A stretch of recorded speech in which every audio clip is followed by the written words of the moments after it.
नमस्कार बंधुगण, कहानी दुनिया को आपण मानक स्वागत। आज कहानीर ना तीनोटी प्रश्न। जड़े राजा मनरे तीनोटी प्रश्न उदय हैला। तांकर धारणा हैला से जदि प्रश्न तीनोटीर यथायथ उत्तर पाई पारंते तेबे प्रत्येक कार्य से सफल काम होई पारंते। प्रश्न तीनोटी हेउची कौनसी कार्य आरंभ करिवार प्रकृष्ट समय कौन। द्वितीयटी हैला केउमानक परामर्श ग्रहण करी केउमानकु दूରରେ रखिबा उचित। आउ तृतीय प्रश्न केउ कार्यटी सर्वोत्तम। एई प्रश्न तीनोटी राजांकर मनरे गभीर आलोड़न सृष्टि कला। से एगुड़िकर उत्तर जानिबा पई अस्थिर होई पड़िले। तेणु से तांको राज्ୟରେ घोषणा कले जे जेउ व्यक्ति तांको प्रश्न तीनोटीर यथार्थ उत्तर देई पारिबो से तांको उपयुक्त पुरस्कार देई सम्मानित करिवे। अनेक विज्ञ व्यक्ति राजांको दरबारकु आसी सेही प्रश्नगुड़िकर उत्तर देबाकू चेष्टा कले, किंतु प्रत्येकंकर उत्तर भिन्न भिन्न हैला। प्रथम प्रश्नर उत्तर रे केही केही कहिले जे कौनसी कार्य ठीक समय रे करिबाकू हेले प्रथमे दिन मास और वर्षर गोटिए कार्य निर्घंट प्रस्तुत करी सेही अनुसारे कार्यगुड़िक कराजिबा उचित।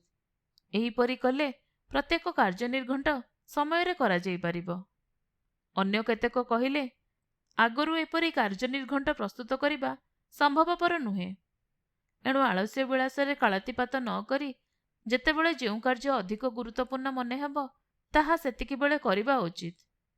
आउ केते जण पंडित कहिले जे राजा जेते सतर्क हुअन्तु ना काहेकि जड़े लोक पक्षरे प्रत्येक कार्य पई ठीक समय निरूपण करिबा एकांत असंभव। एणु राजा केतेक विज्ञ व्यक्ति को सभासद भावरे रखी कार्य आरंभ पई केउटा उपयुक्त समय से संबंध रे तांकर परामर्श ग्रहण करिबा संगत। आउ केते जण पंडित मत देले जे केतेक जरूरी कार्य संपर्क रे संगे संगे निष्पत्ति ग्रहण करिबाकू हुए। पंडित सभा द्वारा ताहा आलोचित होई निर्धारित हेबा संभव नुहे। एभली कार्य रे अग्रसर हेबा पूर्वरु भविष्यत फलाफल जानि परिले सुविधा हुए। केवल ज्योतिष माने भविष्यत कथा जानि पारंती। एणु केउ कार्य पई केउटा प्रकृष्ट समय ताहा जानिबा लगी ज्योतिषीक परामर्श नेबा वांछनीय। द्वितीय प्रश्न उत्तर रे मध्य पंडित माने भिन्न भिन्न मत देले। केही कहिले मंत्री माने राजांकर सर्वाधिक प्रयोजनीय। आउ केही कहिले पुरोहित ही राजांक पक्षरे श्रेष्ठ व्यक्ति।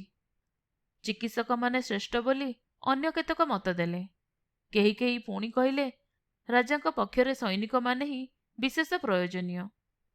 सर्वोत्तम कार्य संपर्क रे मध्य सेहीपरि भिन्न भिन्न उत्तर मिलिला। काहारी काहारी मतरे विज्ञान चर्चा, केही कहिले युद्धरे कृतित्व अर्जन, अन्य केही केही कहिले धर्मालोचना ही श्रेष्ठ कर्म। उत्तर गुड़िक भिन्न भिन्न हेबारु कौनसिटी राजांक पक्षरे ग्रहणीय हेला नहीं। तेणु केही पुरस्कार उपयुक्त विवेचित हेला नहीं। किंतु प्रश्न गुड़िकर यथार्थ उत्तर जानिबा पई राजांकर मन उद्विग्न हेला। से राज्य रे जड़े ख्यातनामा सन्यासी वास करुथांती। राजा सेही प्रवीण सन्यासी सहित परामर्श करने मनस्थ कले। सन्यासी लोकालय ठारू दूर गोटे वन मध्य आश्रम करी रहुथिले। से साधारण व्यक्ति छड़ा अन्य काहारी को तांको कुटीर को आसिबाकू देउनथिले।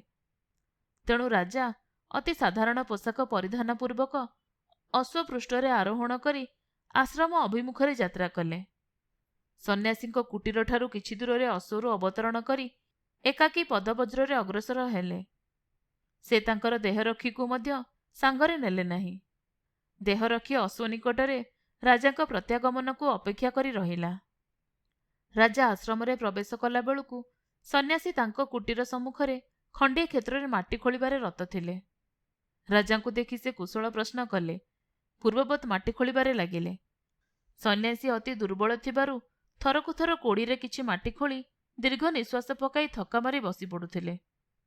राजा सन्यासी को निकट को जाई कहिले, महाभाग, मु तीनोटी प्रश्न उत्तर पाइबा आशारे आपणक निकट को आसीची। प्रथमटी हेला मु किपरि प्रत्येक कार्य उपयुक्त समय रे करि परिबि। द्वितीयटी हेला केउ व्यक्ति माने मो पक्षरे विशेष प्रयोजनीय आ अन्य मानक ठारू अधिक आदरर पात्र। तृतीय प्रश्नटी हेला केउ कार्य सर्वोत्तम आउ प्रथमे करणीय। सन्यासी राजांकर प्रश्नगुड़ी को मन दे शुणिले କିନ୍ତୁ କିଛି କହିଲେ ନାହିଁ। ସେ ପୂର୍ବ ପରି ମାଟି ଖୋଳିବାରେ ନିବିଷ୍ଟ ରହିଲେ। ରାଜା ଏହା ଦେଖି କହିଲେ, ଆପଣ କ୍ଳାନ୍ତ ହୋଇପଡ଼ିଲେଣି, ମୋତେ କୋଡ଼ିଟି ଦିଅନ୍ତୁ, ମୁଁ କିଛି ମାଟି ଖୋଳିଦିଏ, ଆପଣ ବିଶ୍ରାମ କରନ୍ତୁ। ସନ୍ନ୍ୟାସୀ ଧନ୍ୟବାଦ କହି ରାଜାଙ୍କୁ କୋଡ଼ିଟି ବଢ଼ାଇଦେଲେ, ଆଉ ଥକ୍କାରେ ଭୂଇଁ ଉପରେ ବସି ପଡ଼ିଲେ। ସାମାନ୍ୟ କିଛି ମାଟି ଖୋଳି ସାରିବା ପରେ ରାଜା ପୁନରାୟ ସନ୍ନ୍ୟାସୀଙ୍କୁ ଉକ୍ତ ପ୍ରଶ୍ନ ତିନୋଟିର ଉତ୍ତର ପଚାରିଲେ, କିନ୍ତୁ ସନ୍ନ୍ୟାସୀ କୌଣସି ଉତ୍ତର ନ ଦେଇ ଉଠି ପଡ଼ିଲେ ଏବଂ କୋଡ଼ିଟି ନେବାକୁ ହାତ ବଢ଼ାଇ କହିଲେ, ବର୍ତ୍ତମାନ ତୁମେ କିଛି ସମୟ ବିଶ୍ରାମ କର, ମୁଁ ଟିକିଏ କାମ କରେ। ମାତ୍ର ରାଜା ତାଙ୍କ କୋଡ଼ିଟି ନ ଦେଇ ନିଜେ ପୁଣି ମାଟି ଖୋଳିବାରେ ଲାଗିଲେ। ଏହିପରି ଗୋଟିଏ ଘଣ୍ଟା ପରେ ଆଉ ଗୋଟିଏ ଘଣ୍ଟା ଅତୀତ ହେଲା। ପତ୍ର ଅଢୁଆଳରୁ ଅସ୍ତକାମୀ ସୂର୍ଯ୍ୟଙ୍କର ରକ୍ତିମ ଆଭା ସେହି ବନଭୂମିକୁ ରଞ୍ଜିତ କଲା। ରାଜା କାର୍ଯ୍ୟ ବନ୍ଦ କରି କୋଡ଼ିଟାକୁ ମାଟିରେ ରଖିଦେଇ କହିଲେ, ମହାବାଗ, ମୁଁ ଆପଣଙ୍କ ନିକଟରୁ ତିନୋଟି ପ୍ରଶ୍ନର ଉତ୍ତର ପାଇବା ଆଶାରେ ଆସିଥିଲି। ଯଦି ଆପଣ ଉତ୍ତର ଦେବାକୁ ଅକ୍ଷମ ତାହେଲେ କୁହନ୍ତୁ, ମୁଁ ଘରକୁ ଫେରିଯିବି। ସନ୍ନ୍ୟାସୀ କହିଲେ, ହେଇ କିଏ ଜଣେ ଏ ଆଡ଼କୁ ଦୌଡ଼ି ଆସୁଛି, ଦେଖ ତ ସେ କିଏ? ରାଜା ବୁଲି ପଡ଼ି ଦେଖିଲେ, ଜଣେ ଶ୍ମଶ୍ରୁଧାରୀ ବ୍ୟକ୍ତି ଜଙ୍ଗଲ ଆଡ଼ୁ ଦୌଡ଼ି ଦୌଡ଼ି ଆସୁଛି। ସେ ହାତ ଦୁଇଟିରେ ତା ପେଟକୁ ଚାପି ଧରିଛି, ତା ହାତ ତଳୁ ରକ୍ତ ବାହାରୁଛି। ଲୋକଟି ରାଜାଙ୍କ ନିକଟରେ ପହଞ୍ଚି ଗୋଟିଏ ଚିତ୍କାର ଛାଡ଼ି ତଳେ ପଡ଼ିଗଲା, ଆଉ ସାଙ୍ଗେ ସାଙ୍ଗେ ମୂର୍ଚ୍ଛା ଗଲା। ରାଜା ଓ ସନ୍ନ୍ୟାସୀ ସେ ଲୋକଟିର ଦେହରୁ ଲୁଗା କାଢ଼ି ଦେଇ ଦେଖିଲେ, ତା ପେଟରେ ଖୁବ୍ ଜୋରରେ ଆଘାତ ବାଜି ଗୋଟିଏ କ୍ଷତ ହୋଇଯାଇଛି। ରାଜା ସେ କ୍ଷତଟିକୁ ପରିଷ୍କାର କରି ଧୋଇ ଦେଇ ନିଜର ରୁମାଲ ଏବଂ ସନ୍ନ୍ୟାସୀଙ୍କ ଗାମୁଛାରେ ତାକୁ ଉତ୍ତମ ରୂପେ ବାନ୍ଧିଦେଲେ। ତଥାପି ରକ୍ତସ୍ରାବ ବନ୍ଦ ହେଲା ନାହିଁ। ତେଣୁ ରାଜା ବାରମ୍ବାର ସେ ରକ୍ତାକ୍ତ ରୁମାଲ ଆଉ ଗାମୁଛାକୁ ଥଣ୍ଡା ପାଣିରେ ଧୋଇ କ୍ଷତ ସ୍ଥାନରେ ବାନ୍ଧୁଥାନ୍ତି। କିଛି ସମୟ ପରେ ରକ୍ତସ୍ରାବ ବନ୍ଦ ହେବାରୁ ଲୋକର ଚେତା ଆସିଲା। ସେ ଉଠି ବସି କିଛି ପିଇବାକୁ ମାଗିଲା।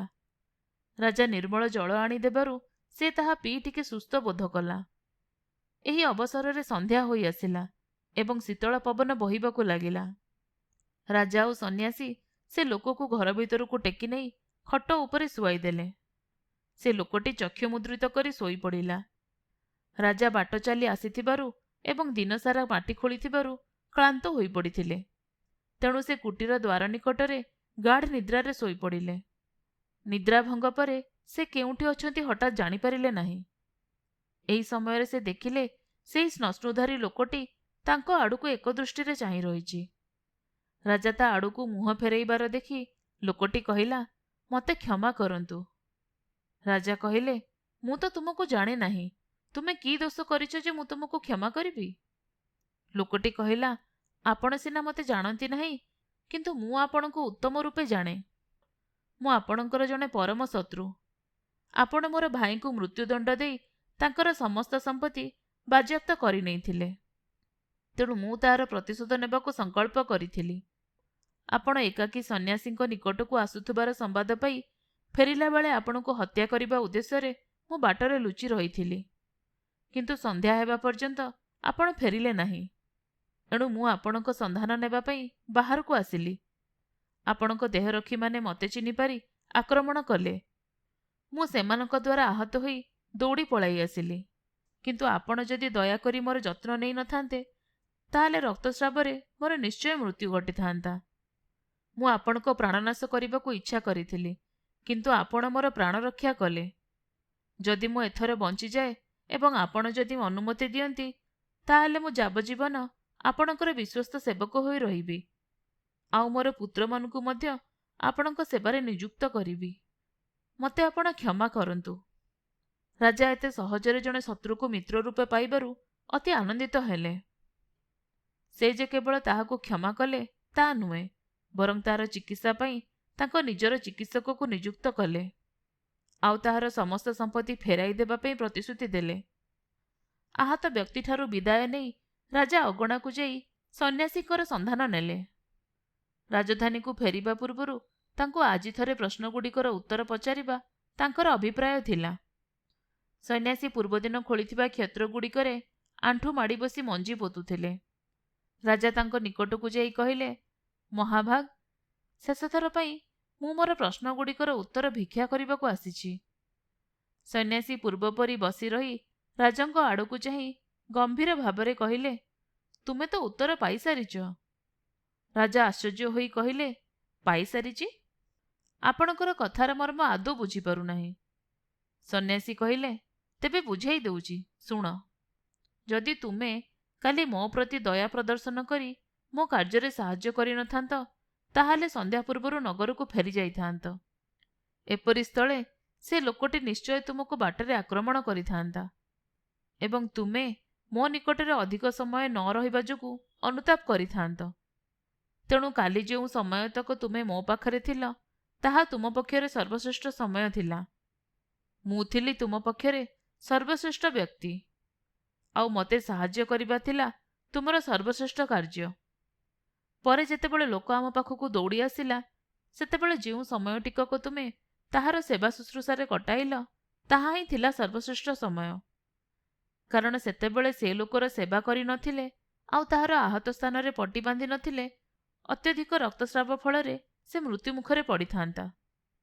ତୁମ ସହିତ ତାହାର ଚାରିପୋଷିତ ଶତ୍ରୁତାର ଅବସାନ ଘଟିନଥାନ୍ତା କି ତୁମ ଉଭୟଙ୍କ ମଧ୍ୟରେ ଶାନ୍ତି ସ୍ଥାପିତ ହୋଇପାରିନଥାନ୍ତା। ତେଣୁ ସେହି ମୁହୂର୍ତ୍ତରେ ସେ ଥିଲା ତୁମ ପାଇଁ ସର୍ବାଧିକ ପ୍ରୟୋଜନୀୟ ବ୍ୟକ୍ତି ଏବଂ ତୁମେ ତାହା ପାଇଁ ଯାହା କଲ, ତାହା ହିଁ ସର୍ବୋତ୍ତମ କାର୍ଯ୍ୟ। ତେଣୁ ମନେ ରଖ, ବର୍ତ୍ତମାନ ସମୟ ହିଁ ସର୍ବାପେକ୍ଷା ମୂଲ୍ୟବାନ, କାରଣ ଏହି ସମୟ ଉପରେ ହିଁ ଆମମାନଙ୍କର ଯାହା କିଛି ଅଧିକାର ଅଛି। ଅତୀତ କିମ୍ବା ଭବିଷ୍ୟତ ଉପରେ ମନୁଷ୍ୟର କୌଣସି ଅଧିକାର ନାହିଁ। ଯେଉଁ ମୁହୂର୍ତ୍ତରେ ଯେଉଁ ବ୍ୟକ୍ତି ତୁମ ପାଖରେ ଅଛି, ସେହି ମୁହୂର୍ତ୍ତରେ ସେହି କେବଳ ତୁମର ଅତି ପ୍ରୟୋଜନୀୟ ବ୍ୟକ୍ତି, କାରଣ ସେହି ମୁହୂର୍ତ୍ତରେ ଅନ୍ୟମାନଙ୍କ ସହିତ ତୁମେ କୌଣସି ସମ୍ପର୍କ ରଖିପାରିବ କି ନାହିଁ ତାହା କିଏ ଜାଣେ। ପୁଣି ସେତିକିବେଳେ ତୁମର ସର୍ବଶ୍ରେଷ୍ଠ କାର୍ଯ୍ୟ ହେଉଛି ସେହି ଲୋକର ଉପକାର କରିବା, କାରଣ କେବଳ ପରୋପକାର କରିବା ପାଇଁ ହିଁ ଭଗବାନ ମନୁଷ୍ୟକୁ ସଂସାରରେ ଜନ୍ମ ଦେଇଛନ୍ତି। ଆପଣମାନେ ଶୁଣୁଥିଲେ 3ଟି ପ୍ରଶ୍ନ ନାମକ ଗୋଟେ କାହାଣୀ।